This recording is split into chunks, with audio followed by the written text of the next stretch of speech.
இந்த நாட்டில் மக்களாட்சியை பாதுகாக்கின்ற ஒரு மிக மோசமான நிலை இன்றைக்கு உருவாகி கொண்டிருக்கிறது. ஒட்டுமொத்தமாக சமூகத்தையும் பாதுகாக்க வேண்டிய நிலையும் இன்றைக்கு உருவாகி கொண்டிருக்கிறது. இன்றைக்கு ஒட்டுமொத்த சமூகமும் முஸ்லீம் சமூகத்தோடு இணைந்தும் முஸ்லீம் சமூகம் ஒட்டுமொத்த சமூகத்தோடும் இணைந்து இந்த நாட்டினுடைய மக்களாட்சியை பாதுகாக்க வேண்டிய நிலையில்தான் நாம் இருக்கிறோம். நாம் அமைதிக்காகவும் ஜனநாயகத்திற்காகவும் நீதிக்காகவும் போராடி கொண்டிருக்கிறோம். பாசிச சங் பரிவார வன்முறை கும்பல் அராஜகத்திற்காக, வன்முறைக்காக, பாசிச இனப்படுகொலைக்காக அறைகூவல் விட்டு கொண்டிருக்கிறது.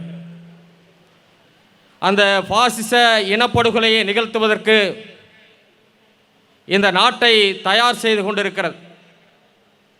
இன்றைக்கு பர்மாவில் ரோஹிங்கியா முஸ்லீம்கள், சைனாவில் உய்குர் முஸ்லீம்கள், இப்படி உலகின் பல பாகங்களில் இனப்படுகொலை நடந்து கொண்டிருக்கிற ஒரு சூழலை போல இந்தியாவிலும்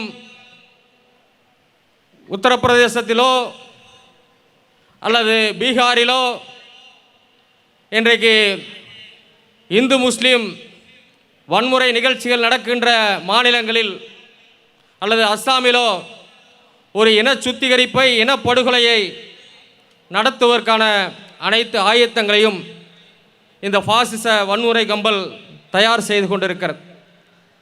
அதற்கு இந்த நாட்டிலே பல்வேறு தடைகள் இன்றைக்கும் இருந்து கொண்டிருக்கின்றன. அந்த தடைகளை தான் உங்களோடு நான் பகிர்ந்து கொள்ள விரும்புகிறேன். முதலாவதாக, இந்த மக்களாட்சி பாராளுமன்ற அமைப்பு முறை இன்றைக்கு இந்த பாசிச சங்பரிவார கும்பலுடைய ஒரு சமுதாய கொள்கைக்கு, இந்து ராஷ்டிர கொள்கைக்கு இன்றைக்கு தடையாக இருந்து கொண்டிருக்கிறது.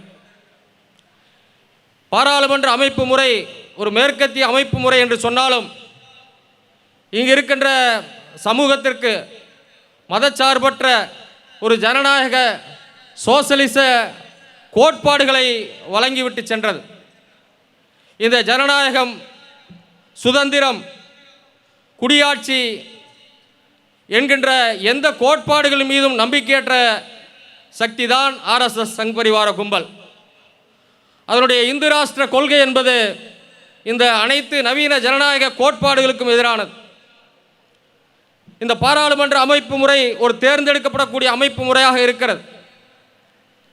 அவர்கள் இன்றைக்கு ஆர்எஸ்எஸ் என்கின்ற நவீன மடத்தினுடைய ஒரு சிறு கும்பலுடைய சமூக வழிகாட்டுதலோடு பிஜேபி என்ற ஒரு அரசியல் கட்சியின் வாயிலாக இன்றைக்கு பாராளுமன்றத்தை கைப்பற்றி இருக்கிறார்கள்.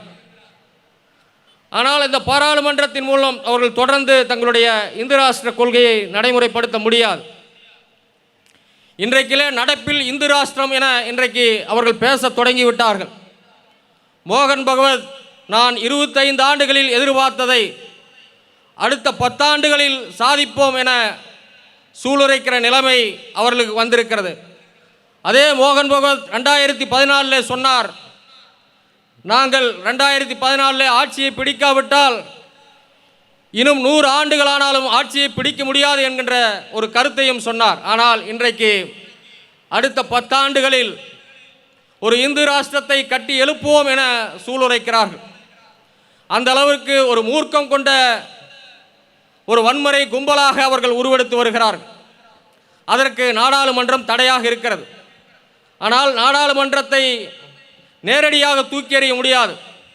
அதை ஒரு வழிபாட்டு தலம் போல ஆக்கி அதை முதலாக மோடி நாடாளுமன்றத்துக்குள் நுழையும் பொழுது வழிபாட்டு தலத்தை கும்பிடுவது போல கும்பிட்டு விட்டு உள்ளே நுழைந்தார். ஆனால் உள்ளே இருந்து ஒவ்வொரு செங்கலாக அதை பேர்த்தெடுத்து கொண்டிருக்கிறார்கள். அதற்கு அடையாளமாகத்தான் அந்த பழைய நாடாளுமன்ற கட்டடத்தை இன்றைக்கு உடைத்தெறிந்து கொண்டிருக்கிறார்கள். புதிய அவர்களுடைய ஆக்ரோஷமான சிங்கத்தோடு புதிய நாடாளுமன்றத்தை அவர்கள் கட்டி எழுப்பி கொண்டிருக்கிறார்கள். ஆக இந்த நாடாளுமன்ற அமைப்பு முறை நவீன அரசியல் அமைப்பு கோட்பாடுகள் மீது எழுப்பப்பட்டது. அதை உடைத்தெறிந்தால்தான் அவர்கள் இந்து ராஷ்டிரத்தை நிறுவ முடியும். ஆகவே அதற்குள் உள்ளே நுழைந்திருக்கிறார்கள். பல நாடுகளில் நேரடியாக நாடாளுமன்றத்தை தூக்கி எறியும் பொழுது இந்த பாசிச ஆட்சியாளர்களை மக்கள் தெருவிலே இறங்கி உடனடியாக வீழ்த்தி விடுகிறார்கள். அந்த எச்சரிக்கை செய்தியும் பெற்றிருக்கிற இந்த RSS கும்பல் இந்த நாடாளுமன்றத்தின் ஊடாகத்தான் இந்த நாடாளுமன்றத்தை அப்புறப்படுத்த முடியும் என்ற ஒரு தெளிவான ஒரு வன்முறை உத்தியோடு அவர்கள் களமிறங்கி இருக்கிறார்கள். ஆக நாடாளுமன்ற அமைப்பை நமக்கு பாதுகாப்பது இன்றைக்கு அவசியமானதாக இருக்கிறது. அது எவ்வளவுதான் மோசமான அமைப்பு முறையாக இன்றைக்கு இருந்தாலும் இன்றைக்கு ஒட்டுமொத்த மக்களுடைய பாதுகாப்பு அமைப்பாக அது இருந்து கொண்டிருக்கிறது. அதான் இன்றைக்கு மக்களாட்சி அமைப்பை நடத்தி கொண்டிருக்கின்ற வடிவமாக இருந்து கொண்டிருக்கிறது. இரண்டாவது, அந்த நாடாளுமன்ற அமைப்பிற்குள்ளே இருக்கின்ற நீதித்துறை, நிர்வாகத்துறை, இராணுவம் அனைத்தையும் இன்றைக்கு அவர்கள் ஊடுருவி இன்றைக்கு ஒவ்வொன்றாக கைப்பற்றி கொண்டிருக்கிறார்கள். ஓரளவுக்கு சுதந்திரமாக இருந்த நீதித்துறை இன்றைக்கு அவர்களுக்கு முற்றிலுமாக தாழ் பணிந்து வணங்கி அவர்களுக்கு இன்றைக்கு ராமர் கோயிலை கட்டுவதற்கான தீர்ப்பையும், இன்றைக்கு இதை எதிர்த்து குரல் கொடுக்கின்ற சிவில் உரிமையாளர்களை வேட்டையாடுவதற்கான அங்கீகாரத்தையும் இன்றைக்கு கொடுத்து கொண்டிருக்கிறது. ஆகவே இன்றைக்கு நாடாளுமன்ற அமைப்புக்கு உட்பட்டு இருக்கின்ற பல்வேறு வடிவங்களை அவர்களுடைய ஊடுருவல் வழியாக இன்றைக்கு தகர்த்து கொண்டிருக்கிறார்கள். தமிழ்நாட்டிலே இன்றைக்கு சமூக நீதி மண் என்று பேசிக்கொண்டிருக்கின்ற நிலையில் இன்றைக்கு 2009 தொடங்கி இன்றைக்கு பல்வேறு உயர்நீதிமன்ற நீதிபதிகள் இன்றைக்கு அவர்களாகத்தான் உள்ளே வந்திருக்கிறார்கள். 2009 தொடங்கிய அவருடைய ஊடுருவல் இன்றைக்கு 2014க்கு பிறகு மிக வீரியமானதாக இருக்கிறது. அவர்களுக்கு மாறாக உள்ள நீதிபதிகளை தேர்ந்தெடுப்பதற்கு அவர்கள் ஒப்புதல் கொடுப்பதில்லை. அவர்களுக்கு தேவையானவர்களை உள்ளே கொண்டு வருகிறார்கள். ஆக சுதந்திரமான நீதித்துறை அமைப்பை இன்றைக்கு சீரழித்து கொண்டிருக்கிறார்கள். இன்றைக்கு இராணுவம் அவ்வாறு மாற்றப்பட்டு கொண்டிருக்கிறது.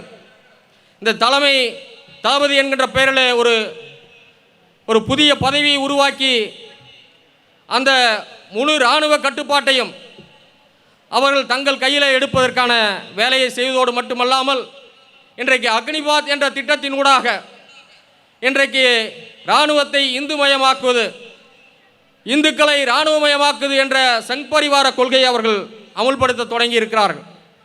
ஆகவே நாடாளுமன்ற முறைக்கு கீழாக இருக்கின்ற இந்த இராணுவ நீதித்துறை நிர்வாக அமைப்பை அவர்கள் சீர்குலைத்து கொண்டிருக்கிறார்கள்.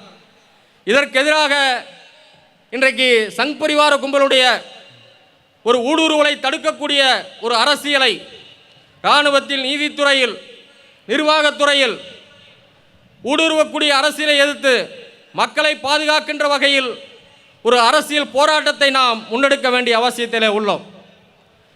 அதேபோல இன்றைக்கு இரண்டாவதாக மாநிலங்களை அவர்கள் சுக்குநூறாக உடைத்து கொண்டிருக்கிறார்கள். இன்றைக்கு இஸ்லாமியர்களுக்கு எதிராக அவருடைய பொது திட்டமான ராமர் கோயில் கட்டுவது, காஷ்மீரை துண்டாடுவது, 370 சிறப்பு அதிகாரத்தை நீக்குவது, பொது சிவில் சட்டம் கொண்டு வருவது என்கின்ற அவர்களுடைய பிரதான அஜெண்டாக்களை ஒவ்வொன்றாக அவர்கள் அமுல்படுத்தி கொண்டிருக்கிறார்கள். அதில் வெறுமனே இஸ்லாமியர்கள் மீதான தாக்குதல் மட்டுமல்ல, இஸ்லாமியரின் பெயரால் இன்றைக்கு தேசிய இனங்களை உடைத்து நொறுக்கி கொண்டிருக்கிறார்கள். அதற்கு எளிய இலக்காக இருக்கின்ற காஷ்மீரை தேர்ந்தெடுத்திருக்கிறார்கள்.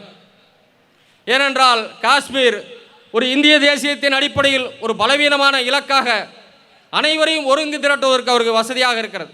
அதை உடைத்தெறிந்தால் இன்றைக்கு தமிழ்நாட்டை 2ஆக 3ஆக உடைத்தெறியலாம், பிற மாநிலங்களை உடைத்தெறியலாம். அவர்களுடைய கொள்கையான ஜனபத்துகளாக இந்தியாவை 75 ஜனபத்துகளாக 75வது சுதந்திர இந்தியாவில் மாற்றிவிட வேண்டும் என அவர்கள் கனவு கொண்டிருக்கிறார்கள். அப்பொழுது அவர்கள் கீழ் இந்தியாவினுடைய ஒட்டுமொத்த பாகமும் தங்கள் கட்டுப்பாட்டுக்குள்ளே வந்துவிடும். மாநில கட்சிகளோ இல்லை சமூக நீதி பேசக்கூடிய கட்சிகளோ அல்லது எதிர்ப்பு தெரிவிக்கிற எந்த குரலுமே இன்றைக்கு நசுக்கப்பட்டு விடும். அந்த வகையில் தான் காஷ்மீர் மீதான தாக்குதல், அது இஸ்லாமியர்கள் மீதான தாக்குதல் மட்டுமல்ல, ஒவ்வொரு தேசிய இனங்கள் மீதான தாக்குதல். இது 2வது தாக்குதலாக அவர்கள் முன்னெடுத்து கொண்டிருக்கிறார். 3ஆவதாக இன்றைக்கு ஒரு பெரிய ஏகபோக கும்பலை, இந்தியாவிலே ஒரு பெரும் முதலாளித்துவ கும்பலை ஆயிரக்கணக்கான முதலாளிகள் இருக்கின்ற இந்த நாட்டில் மேற்கு பிரதேசத்தை சார்ந்த அதானி, அம்பானி, அகர்வால் போன்ற சில குழுமங்களை மட்டும் இந்தியாவினுடைய கேந்திர துறையை கைப்பற்றுவதற்கான பொருளாதார நிதி சீர்திருத்தங்களை அவர்கள் செய்து முடித்து கொண்டிருக்கிறார்கள். முதல் 5 ஆண்டுகளில் அவர்கள் முஸ்லீம்கள் மீது கை வைக்கவில்லை. முதல் 5 ஆண்டுகளில் இந்த நாட்டை பொருளாதார நிதி சீர்திருத்தத்துக்காக பயன்படுத்தி முதலாளிகளை தங்கள் கட்டுப்பாட்டுக்குள் கொண்டு வருவதற்காக அந்த பொருளியல் நிதி சீர்திருத்தங்களை அமுல்படுத்தினார்கள். பிறகு அடுத்த 2019 தான் முதல் 100 நாட்களில் மிக வேகமாக இஸ்லாமியர்களுக்கு எதிரான நடவடிக்கைகளை தொடங்கினார்கள். ஆகவே இந்த மூன்றாவது மிக முக்கியமான தாக்குதல் இந்தியா முழுக்க இருக்கின்ற முதலாளிகளை எல்லாம் பெரும் ஏகபோக கம்பெனிகள் மத்தியிலே ஒழித்து கட்டிவிட்டு அதானி, அம்பானி, அகர்வால் போன்ற மேற்கு பிராந்தியங்களை சார்ந்த இந்து ராஷ்டிர கொள்கைகளை அமுல்படுத்தக்கூடிய முதலாளிகளை இன்றைக்கு அவர்கள் உருவாக்கி கொண்டிருக்கிறார்கள். அந்த வகையில் தான் இன்றைக்கு சர்வதேசத்தோடு தாங்கள் அமுல்படுத்தக்கூடிய கொள்கைக்கு எதிராக யார் நின்றாலும் பேரம் பேசக்கூடிய வலிமையை பெற முடியும்.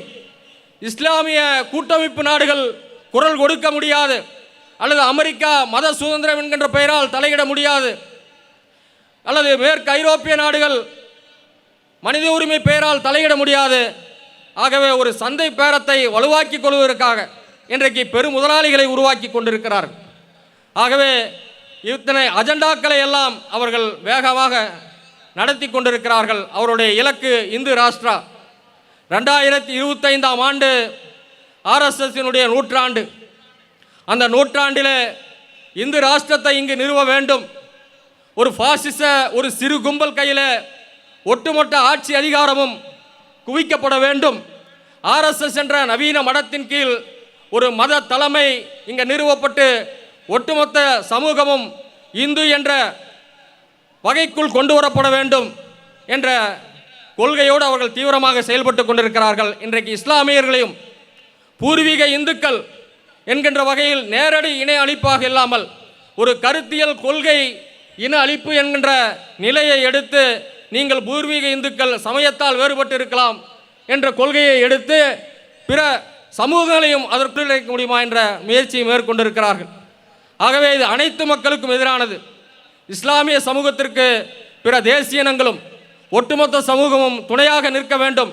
இஸ்லாமிய சமூகம் மற்ற தேசிய இனங்களுக்கும் மற்ற சமூகங்களுக்கும் துணையாக நிற்க வேண்டும். இந்த இந்து ராஷ்டிர சங் பரிவார பாசிச வன்முறை கும்பல் இந்த ஒட்டுமொத்த நாட்டு மக்களுக்கும் எதிரானது. இஸ்லாமியர்கள் மீது இனப்படுகொலை நடத்தப் போகிறார்கள். இன்றைக்கு மத்திய இந்தியாவில் ஒரு உள்நாட்டு போருக்கு பழங்குடி மக்கள் மீது தயாராகி கொண்டிருக்கிறார்கள்.